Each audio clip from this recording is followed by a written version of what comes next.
Hello, everyone. Thank you for joining us. My name is Ty, and I will be your facilitator for today's webinar, Why and How You Should Be Tackling Retention Pre-Hire.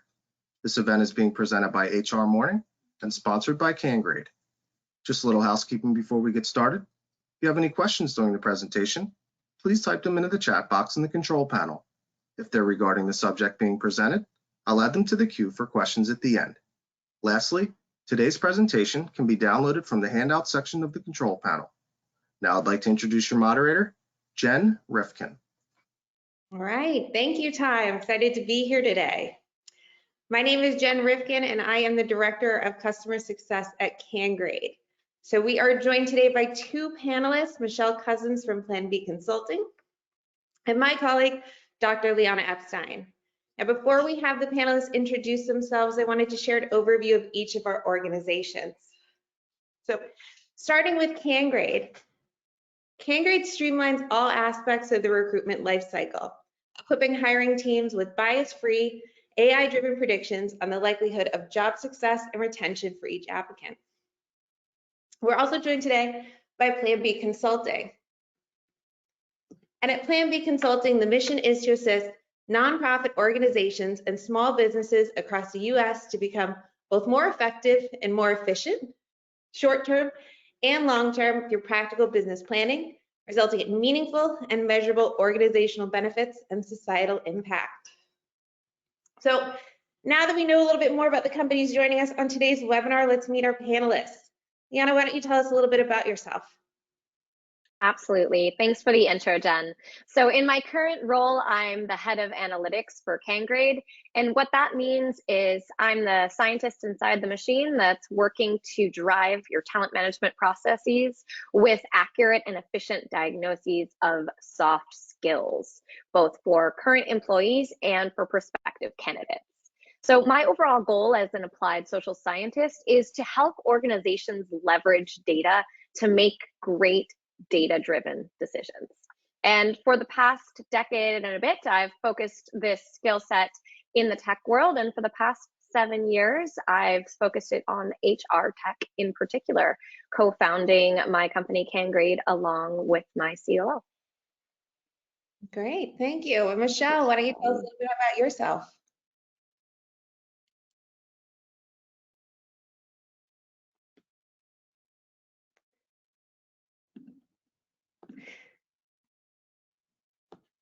It looks like Michelle froze.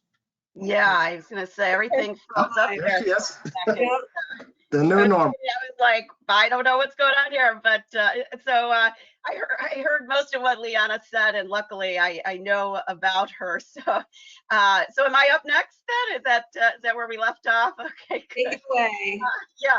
So I'm Michelle Cousins, and I started Plan B Consulting back in 2005. I was working in industry and did a variety of things, but increasingly found that people came to me for assistance with various planning endeavors, as well as just overall talent management issues. And so I do focus on helping organizations, big and small, not-for-profit and for-profit, with how do they access and retain the best talent, and then how do they use that talent effectively to move their organizations forward. So that's my focus, and I just want to thank both our sponsors today for having me. So thank you. Awesome, great. Well, thank you both for that wonderful introduction. We are going to get started with some questions, but as we go, I really encourage all of the attendees on today's webinar to submit questions for our panelists, as they'd be happy to answer them. So to get us started, today's webinar is all about tackling retention pre-hire. So I think let's cut right to the chase with our first question. Liana, we'll give you a chance to answer this one first, but how can organizations prioritize retention even before someone is hired? Critical remembering to unmute myself before I answer this question. I think this question gets to the heart of what Cangrade is about in terms of our strategy for prioritizing retention for all of our clients. It's something that most of our clients we find right now care a lot about. And when you think about retention, it's not just about fitting the candidate to the role. It's about fitting the role or the company to the candidate. A job that someone is going to want to stay at and where they're going to thrive and succeed is one that's a good fit for them. And you see so much going back and forth now on LinkedIn or amongst recruiting platforms talking about how recruiting is a two-way street. It's not just the company auditioning the candidate, it's also the candidate auditioning the company. And so when someone scores high or low on role fit or job fit, whether it's with hard skills or soft skills or however you're assessing them, it's important to think about that score not as an assessment of their objective worth as a prospective employee or as a person or as a worker, but just in terms of a matchmaking compatibility moment. How well is this role going to match this candidate? Because if it doesn't match the candidate's needs and motivations and wants really well, they're not going to stay. Yeah, I think that's a great point. Now, Michelle, I'd love to ask you the same question. So how can organizations prioritize retention even before someone is hired? Yeah, well, I agree with everything that she said. In addition, I think of it as sort of a connected cycle. And I think many times, traditional HR reps have thought of functions within HR as being sort of compartmentalized, and they're really connected. So anticipating in advance, how we want to treat employees once they're hired, what it means for their futures, how they're going to fit in, should be all sort of a continuous type thing, not a separate activity. So we don't say, okay, let's have recruiting over here and they do their thing, and then we have someone else who focuses on employee relations and someone else who focuses on training and development. Even if they have separate people doing those things, they really have to connect, because to Liana's point, people are interviewing companies just as much as companies are interviewing them. And so they're looking at, what does this mean, in terms of the investment that's going to be made in me, not only as a new employee, but as I move forward as well. So I do think that, anticipating what the employee's future is going to be like, and not only being prepared to discuss that with the candidate as they're going through the recruiting process, but really being thoughtful about how all these pieces connect in a more holistic kind of way is really the approach that organizations should be taking today. Yeah. Yeah. So Michelle, a follow-up to that question, how do we know, or what do we do as an organization if turnover is elevated? I mean, right now we're in the middle of this great resignation. Yeah. How do we know if this is part of that great resignation or there's something that we're doing wrong? Yeah. So first of all, this is an ongoing challenge, and I think I was talking with some friends about this even over the weekend, and it may be that over the next 3 years, I think we're going to see that it's a buyer's market, so to speak, for people who are looking to change jobs. Whether or not it'll stay that way beyond that is, of course, a question that I think is a little unknown. But I do see that. First of all, there's a lot of unevenness. So we have to be really careful when we look at aggregate statistics, because there are some fields where they already were experiencing shortages in the first place, even before the pandemic and all of the changes in lifestyles that came with it.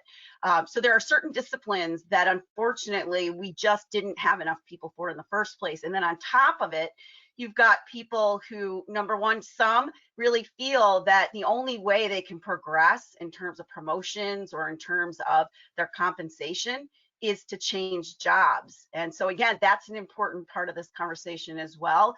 And then of course, there's other people who frankly are changing jobs because they see other people are changing jobs. So it sort of like feeds on itself, and they think, well, I don't want to be here if other people are leaving. So there's a lot of that dynamic, but I do think that it's an opportunity to break down the data that an organization would have on who's leaving, why they're leaving, and sometimes a certain level of turnover in aggregate might sound bad, but if you're losing people that are not maybe the people that you need, or the people that are really interested in what your business is doing, that's a different thing than if you're losing really good people that had the potential for the future. So really breaking down that data is really important. Yeah, that makes perfect sense. Leanna, anything you want to add to that question as well? So how do we know if it's just part of the great resignation, or how do we know if we're doing something wrong? Yeah, well, I think to Michelle's point that being data driven is really critical. And it's critical that organizations are tracking this sort of data, getting a feel for what engagement levels are like in the organization, and try to prevent rather than triage. When it comes to turnover, there's always warning signs, there's always data that could give you a little bit of an insight. So at Cangrade, we use a retention forecast. There's lots of different ways to do that.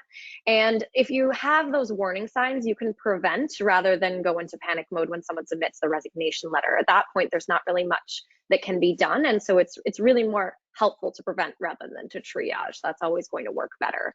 But I think to back up to the broader point, Jen, in terms of how do you know if your organization is going through a particularly bad moment with turnover, as opposed to just a general climate that's happening right now in industry in general. So to Michelle's point, there's a lot that indicates that it's a buyer's market and so on and so forth. And there's a lot of reshuffling that's going on in general.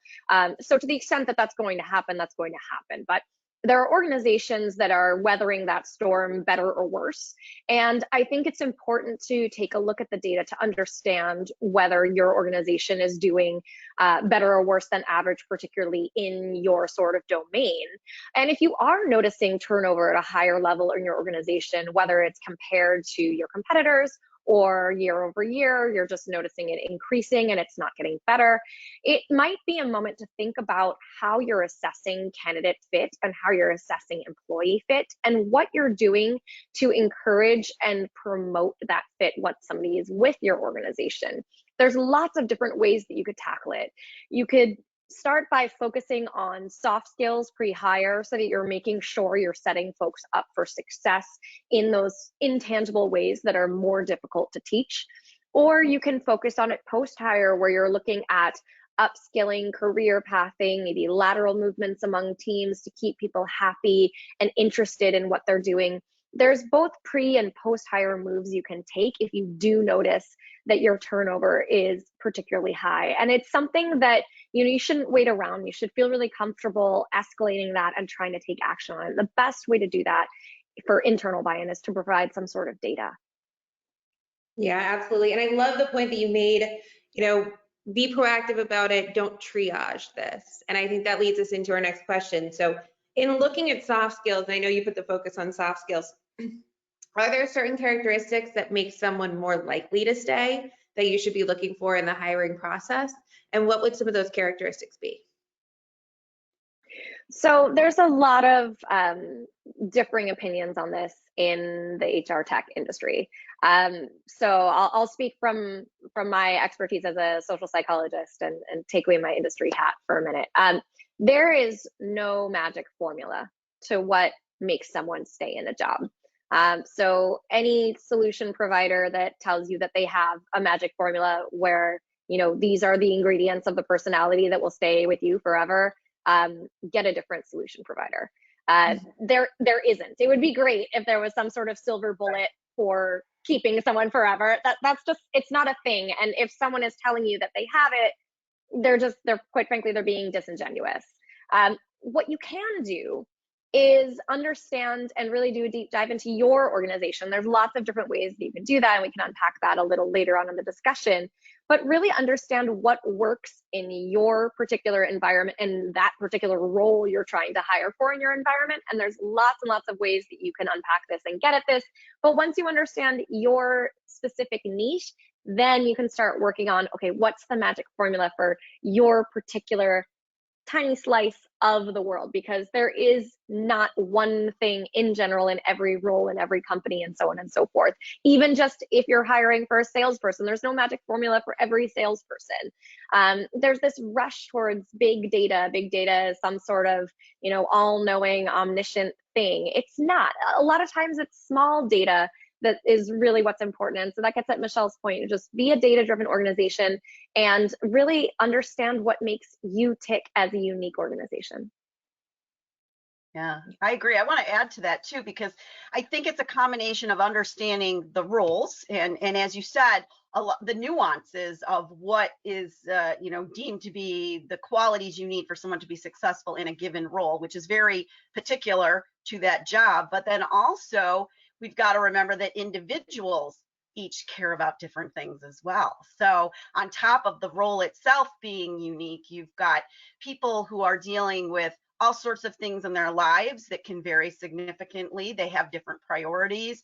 And I think we saw that, for instance, when we used to categorize people in our generational categories, look at all of the this sort of misdiagnosis, I call it, of when we classify someone as a millennial or as a baby boomer, et cetera.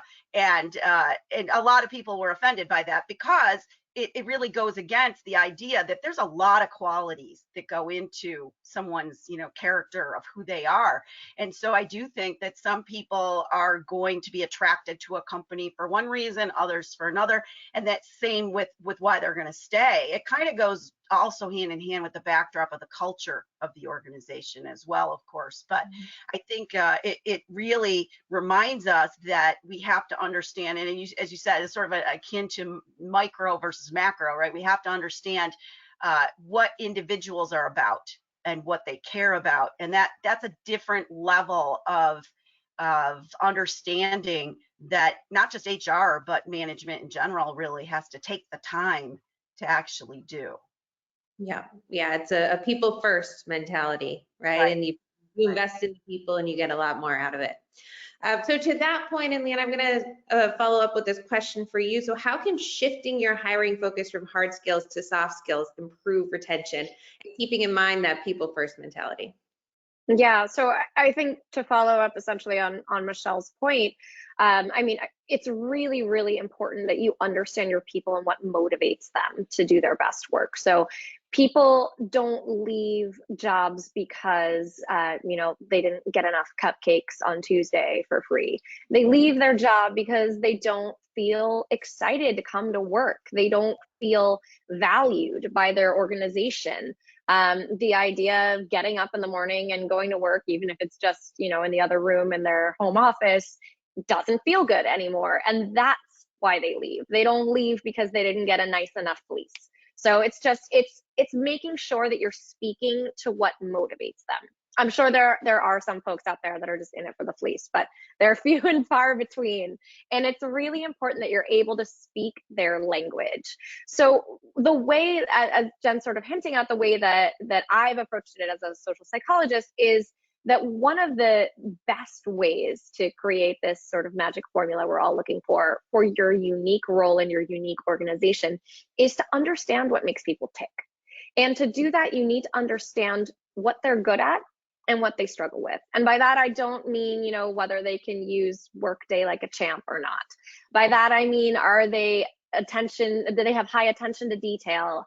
Are they super focused on the emotions of others all the time? Or are they more focused on their own emotions?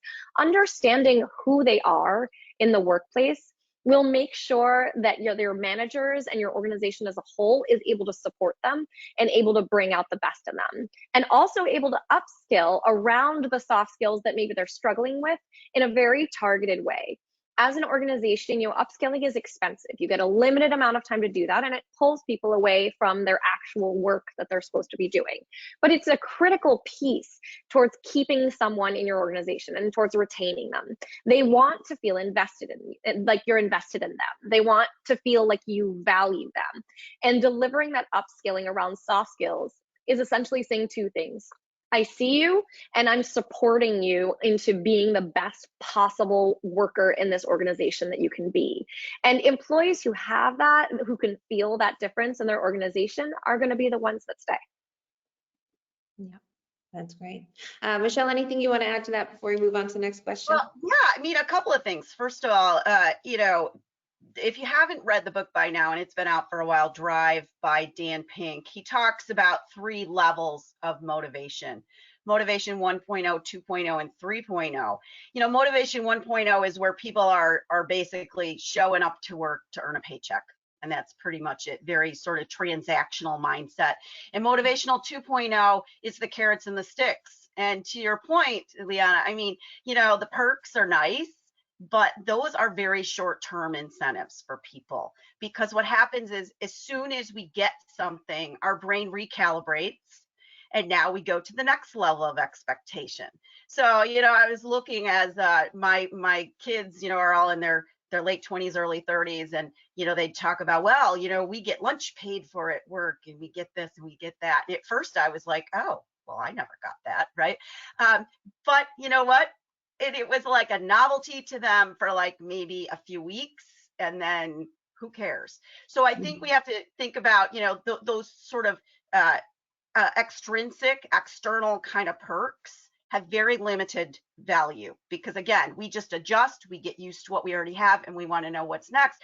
Motivation 3.0, as he describes it in his book, talks about the idea of really tapping into what people care about. What motivates them internally? How do they find meaning to their day? Think about it. You spend such a huge amount of your life working, and so you do want to feel like there's a sense of satisfaction from that. So I tend to look at it as, people are going to have their eccentricities, but in general, they're going to want to feel valuable. And so investing in them, letting them know that, the soft skills, by the way, I think are going to be increasingly important as we move forward. We can see that many times companies today are deciding in some cases that maybe someone doesn't have to have, for instance, a college degree for a certain job, that they can train them in the way they want them to work, actually, much more closely than if they just generically had a degree in a certain discipline. What's harder is, okay, but we need people with the soft skills. And, pretty much every client that I work with talks about, whether people have good critical thinking skills, whether they have good communication skills, whether they're able to adapt and really be proactive about change, and certainly whether they're able to collaborate effectively with other people, because let's face it, we pretty much do almost all of our work in teams these days. So, so thinking about that in the context of then going back to the individual's motivation, is that something that you can bring out in someone, that you can foster, that you can help guide them as they move forward, which is very different than teaching them how to operate a piece of software. Yeah, absolutely. Those ping pong tables only go so far these days. That's right. Yes. All right, this is great. So we do have more questions around hiring and soft skills, but we're touching on that retention piece. So you invest in hiring the right people, you put that time and effort, but how do you get them to stay? What are the things that people care about? So Leanna, I want to push this question to you. What can my organization do post-hire to retain the candidates we've hired? So I think this stems again from what Michelle was just talking about in terms of them wanting to feel valued. So we did a bunch of research surveying American workers around this, really try to do a deep dive into understanding the different kinds of aspects that drive retention. So again, there's no magic personality that's going to drive retention, but there are some sort of check boxes in general that an organization can check off for their candidates. Now, the way that these different aspects are going to be successfully completed are going to look different for different people and different organizations, but it really comes down to 5 distinct aspects. So the first is supporting your employees. You really want to make them feel like you support them. So again, we talked earlier about this idea of upskilling being one way to do that, the opportunity for lateral moves, for promotion, so on and so forth. They want to feel like you're actively working to bring out the best in them. The next aspect is engagement. So they should feel invigorated, not burnt out by their jobs. This is especially important when you have a backdrop of, a major health crisis raging alongside their job, and you don't know what's happening in their home life and so on. The next is that value aspect that Michelle already spoke to, that people want to feel appreciated. In addition, there's 2 more aspects. The first is voice, and making sure that employees feel that they are heard in their organization. And that'll look very different depending on who they are and what it is they want to say. But it's important that there are channels that are established to hear those opinions. And the last aspect, it sounds a little reductive, but it's just happiness. When the alarm goes off in the morning, are they excited to hop out of bed and get to work? If they aren't, that's going to be one of the strongest predictors of them looking for another job. So again, there's so many different ways to accomplish these 5 distinct aspects, but they're very consistent across industries and roles in that these are going to be the best predictors. So there's lots of different ways that you can unpack the data around these different aspects, and that'll look different depending on your solution that you're using for pre and post hire, the way you track employee data. But it's really important to start asking these questions, even if it's just qualitatively in your organization, and having discussions with your employees about these different things, even just working them into their regular quarterly or annual reviews with their managers.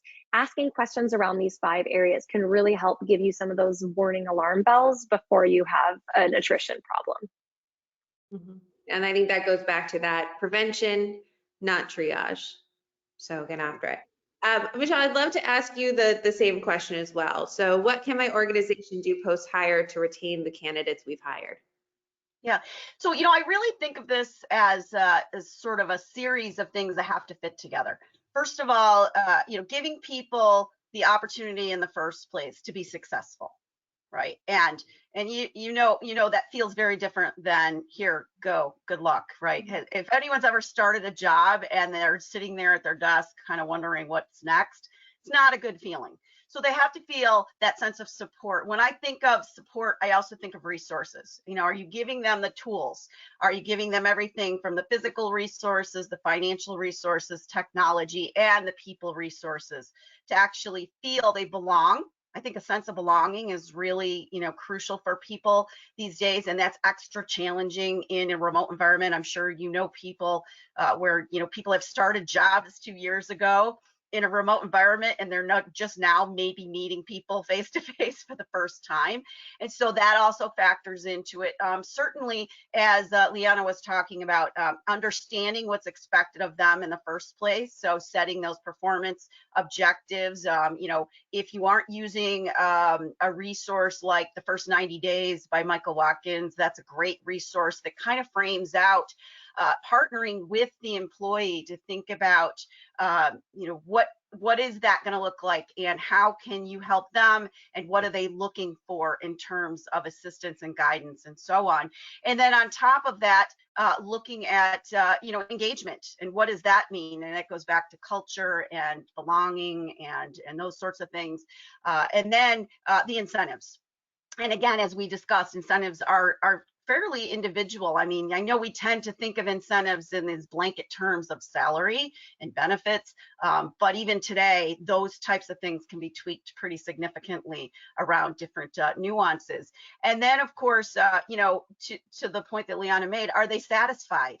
That happiness quotient, so to speak, and are we checking in with them about that? Do we have a way of gaining their pulse on how that's going? There's a lot of different ways that we can do that today, but I also think that on top of it is that individual sense of what they care about. So if we are getting a pulse, we can do that maybe aggregately, but let's not forget that managers should be having conversations with people on a more frequent basis. What do they care about? Do they thrive on a sense of achievement? Some people want the recognition. Other people, by the way, don't want a lot of recognition. They don't want to be singled out. They get embarrassed and so on. Maybe there's certain types of projects they want to be involved with. Maybe they're looking for, something in their future already in their careers that you already can think about as you're sort of moving them forward. So maybe it's a promotion of some kind in the future that they're vying for. Maybe it's just the sense of the actual mission and vision of your organization as well. So I think making sure that you're creating the conditions and that you are sustaining those conditions that are really going to foster a conducive environment. And then on top of it, taking the time to actually talk with people, because what they care about, by the way, also can change, right? So we can't just assume this is what this person's about and this is what they care about, because something in their life changes or they go through a new stage in their lives. And I think back, things that used to matter to me don't necessarily matter to me now, right? Yeah, I think that's a great point, Michelle, just to follow up on that. All of this is is sort of malleable throughout the lifespan, right? Our personalities are malleable, our soft skills are malleable. We may be a fit for the job we came in at entry level at, and then as we get promoted, maybe our soft skills lag behind. Things that used to matter to us as incentives, quote unquote, maybe those aren't the same incentives that you have. Maybe when you started the job, you didn't have kids, now you have kids, and different kinds of things are important to you as an employee of this organization. So just to double down on what Michelle's saying in terms of this isn't just a checkbox that you do one time. You don't have a big town hall about engagement in your organization and then, check the box and say, okay, well done, we finished that, everyone is engaged, and now we can get back to hiring and firing people. It's an ongoing conversation, and it's really critical that it feels like a conversation, going back to that idea of employees want a voice. If you only allow them the chance to speak up once a year, they're not going to feel engaged and involved in their organization. They're not going to feel heard, and they're not going to feel like you value them and their opinion. So I think it's critical, that aspect that Michelle's touching on, to talk about integrating this into your company's DNA, that you have an information feedback loop, that it's something that employees are clear that you really care about. Because like Michelle said, it's going to look a little different for every person, what it is that communicates value to them, what it is that makes them feel happy about going to work. And it's okay to ask them. No one ever got upset because you asked them what they wanted and what would make them happy at work. You can figure out how to have that conversation on a manager level so that it's people they have relationships with, that it's not just, the chief people officer running around trying to get to every employee and have a conversation when it's maybe the first time they've talked to them since they processed their new hire paperwork. You can figure out what works for your organization and who's most comfortable to have this conversation with, and build that rapport so that the information flow door really is always open. And then, again, to not to beat a dead horse, but to get back to my earlier theme that I started this out with, you really want to prevent and not triage. You don't want to wait until an employee is submitting a resignation letter to ask what you could do differently. You want to think about it, even if it's post-hire technically, as a solution, as a preventative solution, and as a solution that starts even before they set their foot in the door. Even your pre-hire screening methodology sets the stage for how the candidate is going to see your organization. And when they take that job, that's how the lens they're going to view you through, is that pre-hire experience. So it's really critical for post-hire that you get the pre-hire bit right. Yeah, I agree. Yeah, and I think that's a great point too, is giving your managers the tools to have those conversations, because you can't send your chief people officer around to ask all these questions. You can't send survey after survey to try to gather information. It's really an ongoing conversation that you have. I do want to take a turn and go to a question from our audience that we have. So talking more about those incentive pieces, and Michelle, I know that you mentioned salary, but how do you combat the belief that someone can earn twice as much elsewhere? So salary surveys are not reflecting the changes in this market. So how do you deal with this? Michelle, I'll start with you. Well, there are some situations where, frankly, maybe they can make twice as much, right? But I think the other part of this is that you've got it, if you've done your homework ahead of time, first of all, you don't get to, they're only leaving because of salary. There's an interesting phenomenon that when people say, well, what matters most, people assume that the surveys all say money is first. What's interesting is that having a certain level of money is sort of, the deal breaker point, right? You gotta have a certain level, and then the rest above that is sort of the negotiable band, if you will. And I think a lot of people, they may be enticed by more money, but the question becomes, is that a temporary situation? Is it something that's going to lead to that sense of fulfillment that we've been talking about? The more that you know your employees ahead of time, you're going to know which ones might be tempted in the first place by these sort of, big leap type situations. And to my point that I made at the beginning of the session, there may be some of those employees that you say, you know what, that is what they care about, and I can or cannot accommodate that. And so I know in advance that that may be someone that they're gonna jump ship because that is their primary motivator. And so I'm already kind of preparing for that, and that I'm doing succession planning and all of those sorts of things. However, most people, they might care somewhat about how much money they're going to be offered somewhere else. But I think many times when you dig into the real data, for instance, when people do surveys where it's not where they rank, they've got 10 things, what's most important. If they have just that list of 10 things, or they're told to come up with what's most important, they're going to say money. But when you actually do a more paired analysis, where would you prefer this or this or this, and now you start to incorporate different characteristics of the workplace, you find that really the things that we're talking about today are what people care about. So what we've got to be careful of is, why did they go look in the first place, right? I mean, everybody might say, yeah, I'd love to make more money, but the driver to go through the effort of actually taking that risk of working with a whole new group of people and putting yourself out there. I know we've streamlined a lot of the interview process and the application process and all that, but it's still, for a lot of people, that's a big change. And they're really only seeking out that change if there are other things that they're not happy about in the first place. And so having candid conversations, I think, first of all, about that topic. I know similar to in people's personal lives, oftentimes people don't want to talk about money, right? What do they say? There's like, certain subjects people don't talk about. But I think having candid conversations with people about that, instead of sort of hoping that they don't bring it up and ask us about, what the latitude is, being candid about market-based pricing, about where they fall in ranges with other people that do the same jobs at your company, all of that transparency in the first place, so that they feel you have a fair system in place. But I think oftentimes people are telling you when they leave, well, it's because I think I can get a lot more money. And meanwhile, they probably have been kind of unhappy for a while. That's the general way that I've seen it.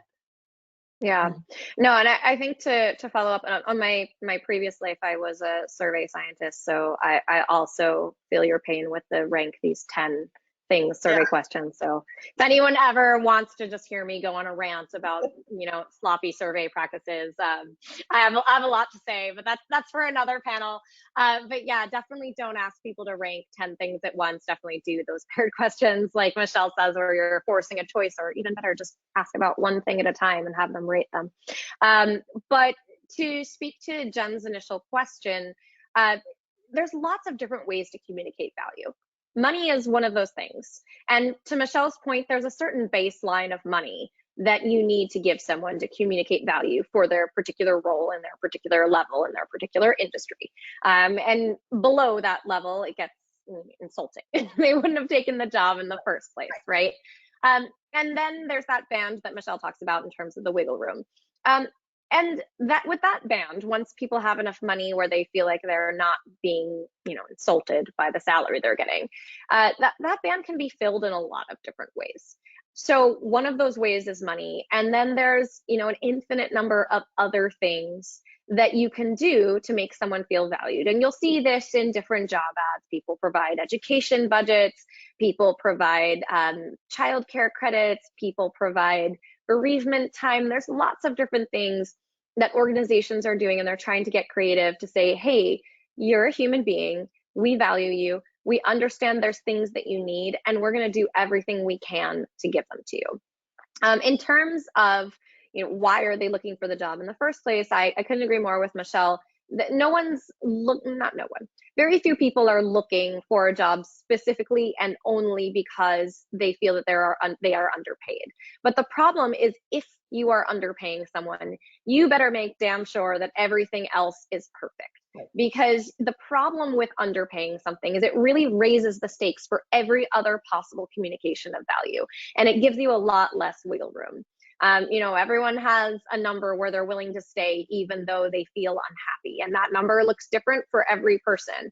But it gets higher the more unhappy they get and the longer they stay, and so it gets harder and harder to keep them with just money.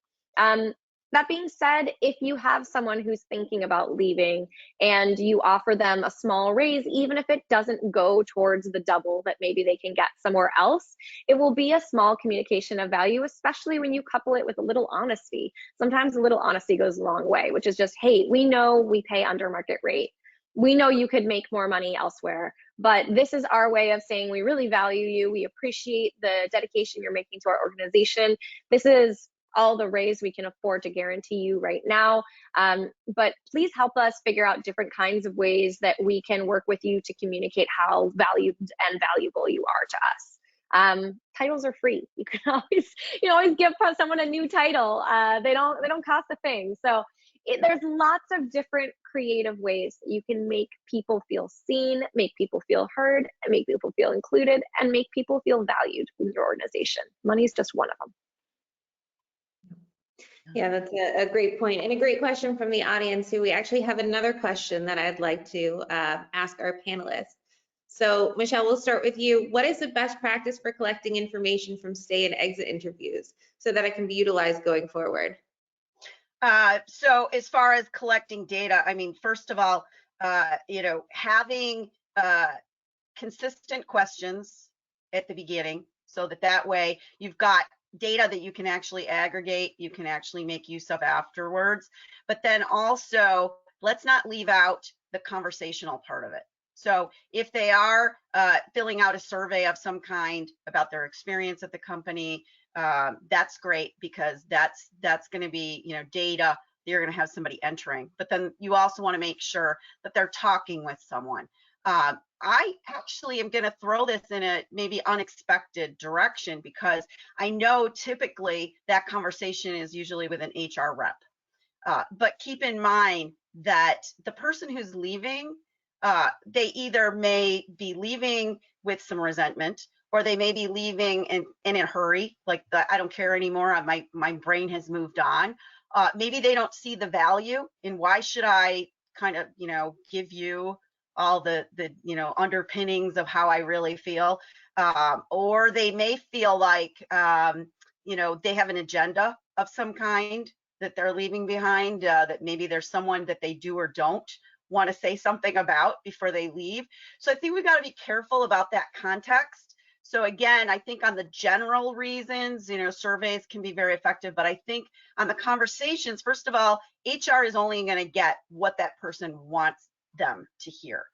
So maybe there are other ways to do that. For instance, even things like, a lot of times now on LinkedIn, they have alumni groups of companies, right? Those are very telling, because you can see who felt that they wanted to stay connected to the company that they worked for. And that means that oftentimes they viewed it positively. And then they still have that allegiance. I think about companies I used to work for, and they'll post something and I'll want to share it with people, sharing their job postings and so on. So there are a lot of hidden indicators as well. So I think we need to do the practical things. We need to do the surveying, and there's a lot of instruments out there that'll give you like standard questions to ask.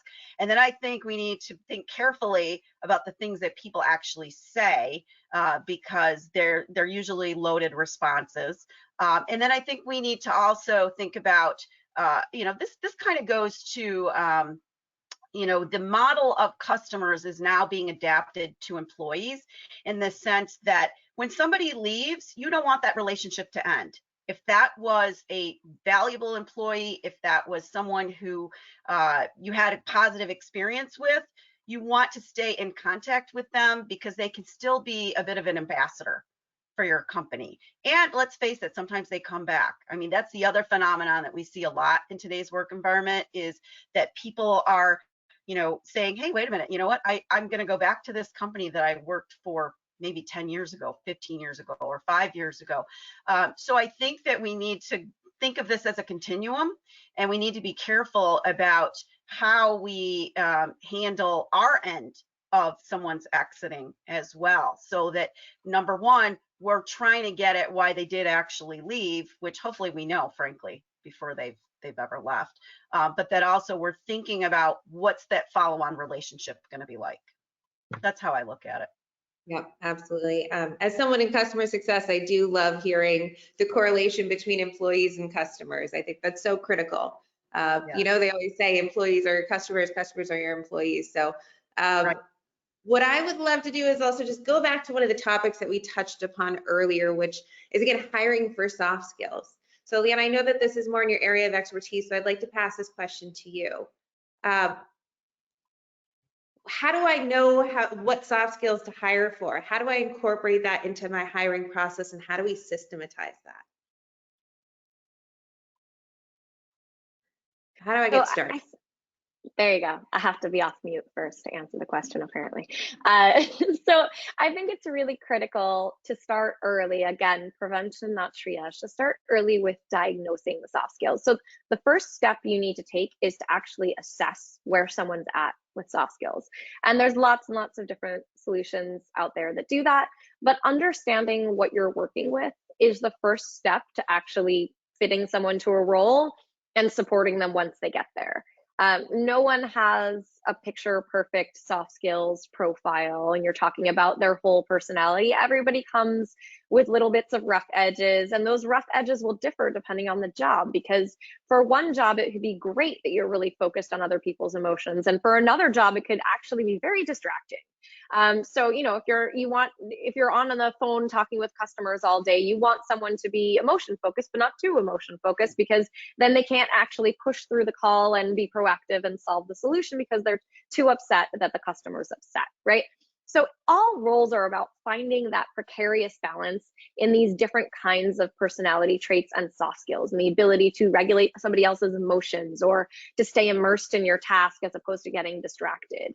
But the opposite of immersion is a little bit, to some extent, multitasking. So again, there's no magic formula for what makes someone good at their job, any more than there is a magic formula for what makes someone stay at a job.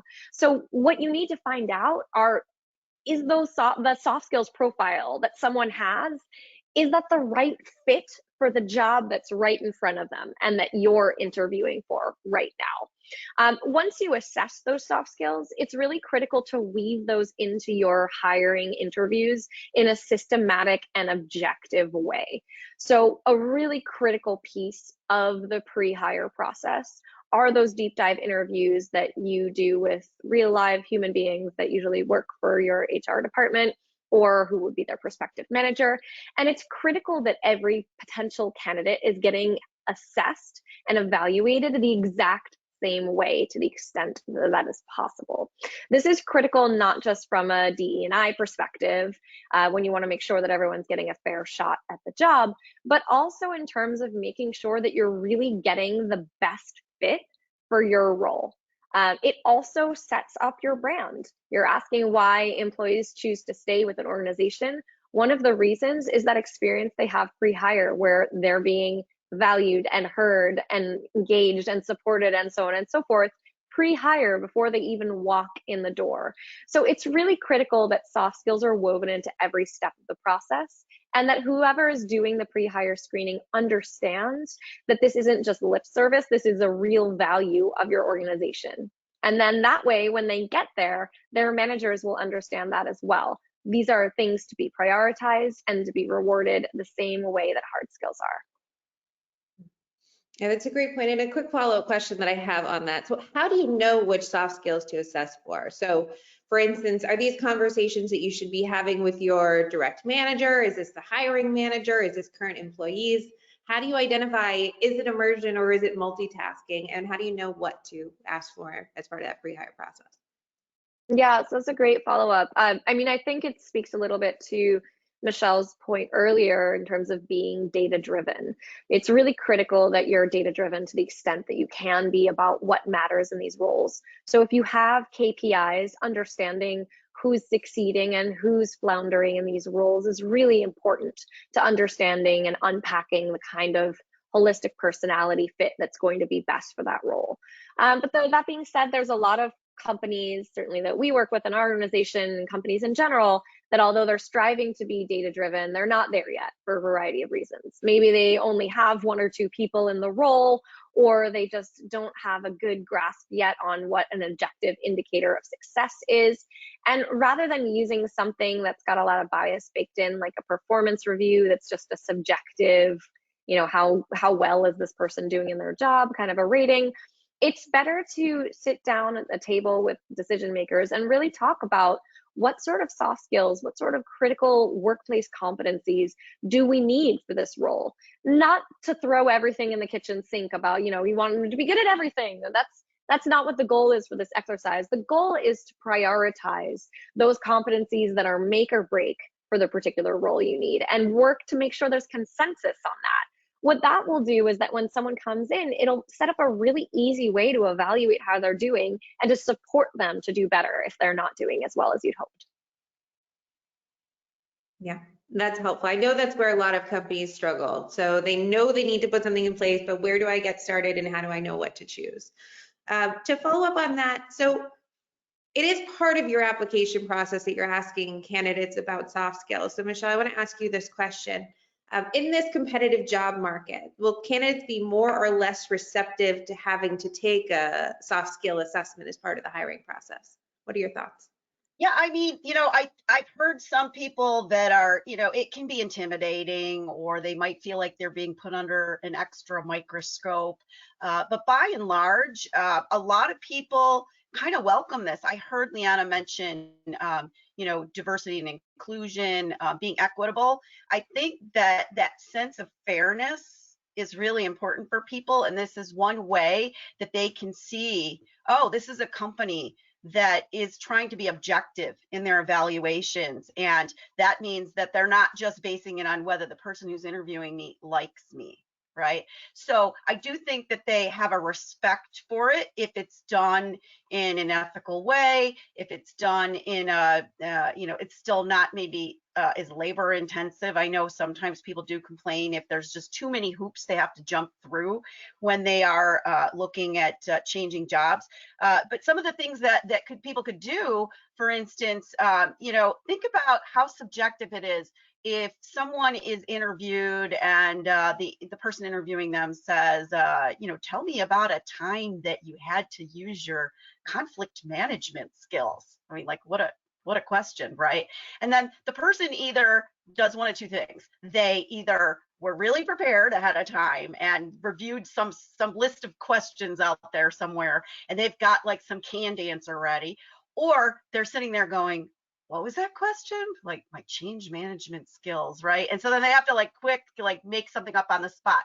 Wouldn't it be so much better to have either an assessment tool that you use for that, where they actually go through a scenario that maybe they read and then they decide this is how I would handle the situation, or maybe they do a role play around a situation, or maybe even just in terms of, some of the things that companies are doing now is they're saying, let's do a trial basis and see how the person works out. So there's a lot of ways to see these skills more in action, as opposed to some of the biased ways that in the past we've interviewed people, frankly. And I think we're all somewhat guilty of this, because it's human nature that, for instance, when people are interviewing, they tend to gravitate towards people that have the same demeanor, the same skills, the same way about them as they do.